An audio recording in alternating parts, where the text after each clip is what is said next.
কীর্তন শুনতে আসা? কেন আসবো কীর্তন শুনতে? হ্যাঁ, কি দরকার ছিল গো গরমের মধ্যে আসা?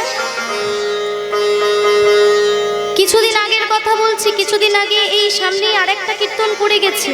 কারা কারা ওইখানে গিয়েছিলে একবার হাত তোলো দেখি। ও বাবা, সবাই গিয়েছিলে?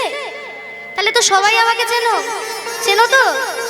যাক, তখন দিনের বেলা ছিল, এখন রাত্রে বেলা। তাই গরমের মধ্যে কি দরকার ছিল আবার কীর্তন শুনতে আসার? একবার তো শুনেছো। কিসের জন্য আসবো? হ্যাঁ, কি পাবো হরিনাম শুনলে? কেন আসবো হরিনাম শুনতে? কি পাবো এতে? বলছে কীর্তনিয়া আসছে, কীর্তন করছে, পয়সা নিচ্ছে, চলে যাচ্ছে। তাহলে আমরা যে এত কষ্ট করে গরমের মধ্যে হাত পাকা নাড়ছি কীর্তন শুনতে, তাহলে আমরা কি পাচ্ছি? আমাদের কি লাভ আছে? আমরা কেন কীর্তন শুনতে যাব?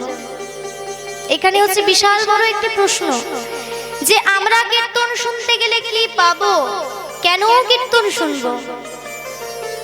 তার জন্য কীর্তনটা ভালো করে শুনতে হবে, তা না হলে কিছুই বুঝতে পারবেন না। কীর্তনটা হচ্ছে এমন একটা জিনিস, যেটা জানোনি সেটা জানবে, যেটা বোঝোনি সেটা বুঝবে, যেটা কখনো কোনোদিনও কোথাও শোনোনি সেটা শুনবে। আর এরই নাম হচ্ছে কীর্তন। কীর্তন, কি রতন আছে কীর্তনের মধ্যে, কতটা রস আছে, সেটাই আজকে আমরা আস্বাদন করব। তার আগে একটা কথা বলে দিই, এই যে কীর্তন, এই যে মহাপ্রভুর নাম, আজকে কি উপলক্ষে নাম হচ্ছে বলুন তো মায়েরা? এটা কি কোনো মৎসব হচ্ছে? হচ্ছে না তো। তাহলে কি উপলক্ষে হচ্ছে?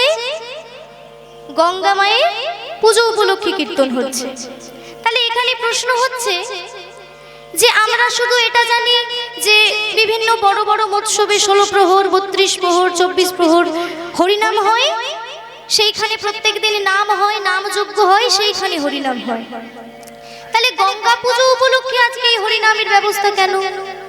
বা ধরুন কিছুদিন পরে অনেক জায়গায় দেখা যায় কালী পুজো উপলক্ষে কীর্তন হচ্ছে, হয় না বাবা? ব্রহ্মা পুজো উপলক্ষে কীর্তন, সরস্বতী পুজো উপলক্ষে কীর্তন, কালী পুজো উপলক্ষে কীর্তন, আর আজকে গঙ্গা পুজো উপলক্ষে কীর্তন। তাহলে কেন হচ্ছে?